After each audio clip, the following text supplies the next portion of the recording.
మేటపల్లిలోని అంబేద్కర్ స్టేడియంలో ఎమ్మెల్యే సంజయ్ ఆధ్వర్యంలో జరిగిన ఎంపీఎల్ సీజన్ 3 క్రికెట్ టోర్నమెంట్ విజేతలుగా నిలిచిన క్రికెట్ జట్టుకు బహుమతులు ప్రధానోత్సవంలో పాల్గొన్న కోరుట్ల ఎమ్మెల్యే కల్వకుంట్ల సంజయ్. మేటపల్లిలో జనవరి 1వ తేదీన ప్రారంభమైన ఎంపీఎల్ సీజన్ 3 క్రికెట్ టోర్నమెంట్లో 9 టీంలు పోటీ పడగా ఈ రోజు జరిగిన ఫైనల్ మ్యాచ్ పోటీలో బహుమతులు ప్రధానోత్సవంలో పాల్గొన్న కోరుట్ల ఎమ్మెల్యే సంజయ్ కుమార్ హాజరు విజేతలుగా నిలిచిన ఎస్ఆర్జే క్రికెట్ జట్టుకు రన్నర్గా నిలిచిన రాహుల్ స్టిక్కర్స్ క్రికెట్ జట్లకు బహుమతులు ప్రదానం చేయడం జరిగింది. ఈ సందర్భంగా ఎమ్మెల్యే మాట్లాడుతూ యువత లక్ష్యాన్ని నిర్దేశించుకొని ఆ దిశగా ప్రయాణించాలని, చదువుతో పాటు క్రీడలను రాణించాలని, ఎలాంటి గడువులకు వెళ్లకుండా మంచి స్ఫూర్తితో స్నేహంగా వెలుగుతూ ఎలాంటి చెడు వ్యసనాలకు అలవాటు కాకుండా క్రీడలు రాణించాలని తెలిపారు. ఇంత బ్రహ్మాండంగా ఇంత మంచి మా యువకులు స్ఫూర్తిగా నిలిచినందుకు అందరికీ పేరు పేరున నమస్కారాలు. మొట్టమొదటి స్టార్ట్ చేయకముందు అర్జున్ కి, రాకేష్ కి ఒకసారి అందరు గట్టిగా చప్పట్లు కొట్టింది. ఇది మామూలు విషయం కాదు. ఇంత బ్రహ్మాండంగా ఒక సీట్ ఆర్గనైజ్ చేయండి. థ్యాంక్ యూ ఇద్దరు కూడా. ఇప్పుడు అన్నిటికంటే ఇవాళ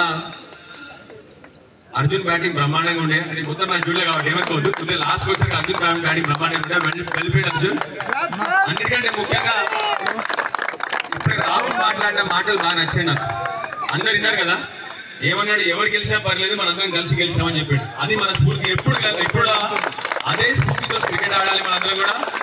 దానికి తోడు గంగాధర్ సార్ కూడా మంచి మాట చెప్పిండు. ఏం చెప్పిండు?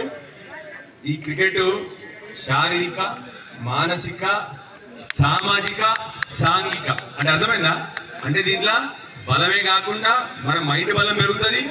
దానికి తోడు సమాజంలో ఉండే మనందరం కూడా యూనిటీ పెరుగుతుంది అని చెప్పారు సార్. ఇంత మంచిగా క్రికెట్ ఆడినందుకు మీ అందరికి మళ్ళీ ధన్యవాదాలు తెలియజేస్తూ ఇంకో చిన్న విషయం చెప్పాలి. మీ అందరు కూడా ఆనందంగా ఉంది. 200 మంది వాళ్ళ గ్రౌండ్ ఉన్నది. నాకు నిజంగా చాలా ఆనందంగా ఉంది. 200 మంది పిల్లగాళ్ళు. మీకు తెలుసు కదా, ప్రపంచంలో 30 ఏళ్ల వయసు లోపల అత్యధికంగా యువకులు ఏ దేశంలో తెలుసా మీకు? భారతదేశంలో ఉన్నారు. అట్లా మన భారతదేశంలో ఎక్కువ మంది యువకులు కాబట్టి అందరు గ్రౌండ్ లో ఉంటే ఆనందం. ఎందుకు చెప్తున్నా అంటే, నిన్న పాపం ఒక జర్నలిస్ట్, అంటే ఒక 3 రోజుల క్రితం జరిగింది, నిన్న చూడడానికి పోయినాను.